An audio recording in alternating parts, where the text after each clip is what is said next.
بسم اللہ الرحمن الرحیم۔ السلام علیکم۔ 4th year Arabic optional. آج ہم نے پیج نمبر 48 سے پڑھنا ہے الدرس الرابع، سبق نمبر 4 المرکب التوصیفی۔ آج ہم نے پڑھنا ہے کہ مرکب توصیفی کیا ہے۔ دو اسموں کا ایسا مجموعہ کہ جس میں دوسرا اسم پہلے اسم کی اچھائی یا برائی یا کوئی اچھی یا کوئی بری صفت بیان کر رہا ہو، مرکب توصیفی کہلاتا ہے۔ جیسے رجل صالح، نیک آدمی، الفاکہۃ اللذیذۃ، میٹھا پھل۔ جس اسم کی اچھائی یا برائی بیان کی جا رہی ہو اسے موصوف کہا جاتا ہے۔ جس اسم کے ساتھ کسی اسم کی اچھائی یا برائی بیان کی جا رہی ہو اسے صفت کہا جاتا ہے۔ اردو میں صفت پہلے اور موصوف بعد میں آیا کرتا ہے، لیکن عربی میں اس کے برعکس ہے۔ عربی میں موصوف پہلے اور صفت بعد میں ہوتی ہے۔ مذکر اور مؤنث میں موصوف اور صفت کی مطابقت ہوتی ہے۔ اگر موصوف مذکر ہوگا تو صفت بھی مذکر ہوگی، اور اگر موصوف مؤنث ہوگا تو اس کی صفت بھی مؤنث ہوگی۔ معرفہ اور نکرہ ہونے میں بھی موصوف اور صفت کی مطابقت ہوتی ہے۔ اگر موصوف نکرہ ہوگا تو صفت بھی نکرہ ہوگی، اور اگر موصوف معرفہ ہوگا تو اس کی صفت بھی معرفہ ہوگی۔ واحد، تثنیہ اور جمع ہونے میں بھی موصوف اور صفت کی مطابقت ہوتی ہے۔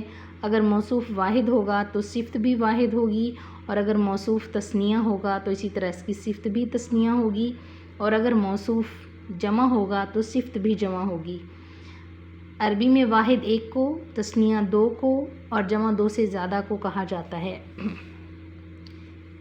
یہ بات یاد رہے کہ جس اسم کی اچھائی یا برائی بیان کی جا رہی ہو اسے موصوف کہا جاتا ہے، اور جس اسم کے ساتھ کسی اسم کی اچھائی یا برائی بیان کی جائے اسے صفت کہا جاتا ہے۔ جیسے کہ ھذا رجل صادق، یہ سچا آدمی ہے۔ رجل آدمی، صادق سچا۔ صادق جو سچا ہونا ہے وہ اس کی اچھائی ہے، اس کی صفت ہے، اور اس میں موصوف رجل ہے۔ دوسری مثال، تلک سیارۃ سریۃ، وہ تیز رفتار کار ہے۔ سیارۃ کار، سریۃ تیز رفتار۔ گاڑی کا تیز ہونا اس کی صفت بیان کی جا رہی ہے، اور موصوف کون ہے؟ سیارۃ گاڑی ہے۔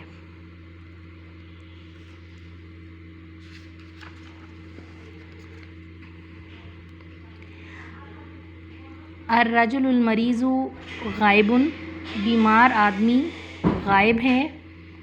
المریض موصوف ہے اور غائب اس کی صفت ہے۔ اسی طرح الدواء المر مفید، کڑوی دوا مفید ہے۔ دوا کا کڑوی ہونا اس کی صفت ہے۔ نیکسٹ، ھذا طفل جائع، یہ بھوکا بچہ ہے۔ طفل بچہ، یہ موصوف ہے، اور جائع اس کا بھوکا ہونا یہ اس کی صفت ہے۔ ھذہ غرفۃ ضیقۃ، یہ تنگ کمرہ ہے۔ غرفۃ کمرہ، یہ موصوف ہے، اور ضیقۃ کمرے کا تنگ ہونا یہ اسم کی صفت بیان کی جا رہی ہے۔ صفت جو ہے وہ اچھی بھی ہو سکتی ہے، بری بھی ہو سکتی ہے۔ اسی طرح الطعام اللذیذ، مزیدار کھانا، کھانے کا مزیدار ہونا اس کی صفت ہے۔ الرجل الصالح، نیک آدمی۔ اسی طرح التلمیذ الناجح، کامیاب شاگرد۔ الکتاب المفید، مفید کتاب۔ البیت الواسع، کشادہ گھر۔ القطار السریع، تیز رفتار ریل گاڑی۔ اسی طرح غرفۃ ضیقۃ، تنگ کمرہ۔ فاکہۃ لذیذۃ، مزیدار پھل۔ دراجۃ سریعۃ، تیز رفتار سائیکل۔ ساعۃ ثمینۃ، قیمتی گھڑی۔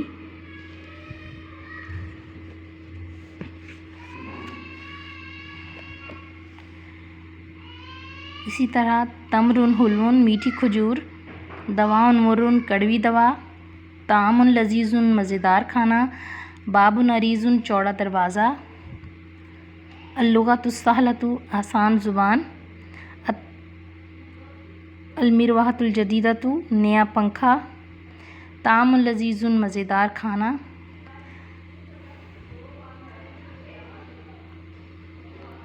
اسی طرح البستان الجمیل خوبصورت باغ، باغ کا خوبصورت ہونا اس کی صفت ہے، البستان موصوف ہے اور الجمیل اس کی صفت ہے۔ الظلام الکثیر بہت زیادہ گہری تاریکی، الوردۃ الجمیلۃ خوبصورت گلاب کا پھول، الولد الکثیر چھوٹا لڑکا، الحال الطیب اچھا حال۔ یہ تمام مثالیں جو ہیں یہ مرکب توصیفی کی ہیں۔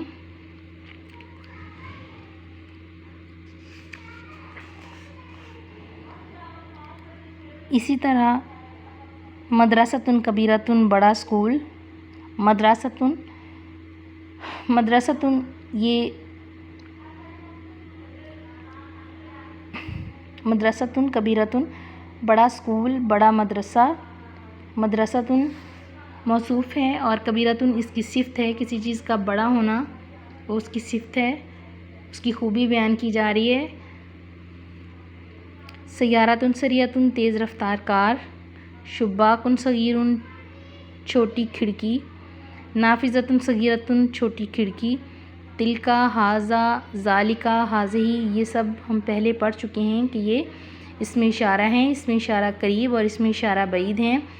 ھذا اور ھذہ اسم اشارہ قریب ہیں، ھذا مذکر کے لیے اور ھذہ مؤنث کے لیے، اور اس کے معنی یہ کے ہیں، اور تلکا اور ذالکا یہ اسم اشارہ بعید ہیں اور ان کے لفظی معنی وہ کے ہیں۔ ذالکا مذکر کے لیے اور تلکا مؤنث کے لیے استعمال ہوتا ہے۔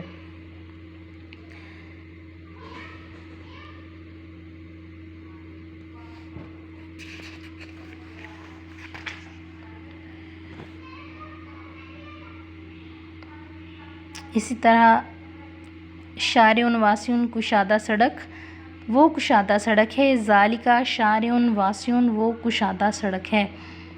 ذالکا استاذ کریم وہ مہربان استاد ہے، ذالکا وہ استاذ استاد، کریم اچھا یا مہربان، استاد موصوف ہے اور کریم اس کی صفت ہے، اس کا اچھا مہربان ہونا استاد کی صفت بیان کی جا رہی ہے۔ اور اسی طرح مرکب توصیفی کی کچھ اور مثالیں، وہ محنتی لڑکی ہے، تلکا بنت مجتہدۃ، تلکا نافذۃ کبیرۃ وہ بڑی کھڑکی ہے، ھذا کتاب ثمین یہ قیمتی کتاب ہے، یہ مہنگی کتاب ہے، ھذا شباک عریض یہ چوڑی کھڑکی ہے، ھذہ نافذۃ کبیرۃ یہ بڑی کھڑکی ہے۔ یہ آج ہم نے الدرس الرابع پڑھا ہے، کل انشاءاللہ ہم اس کی مشق کریں گے۔ فی امان اللہ۔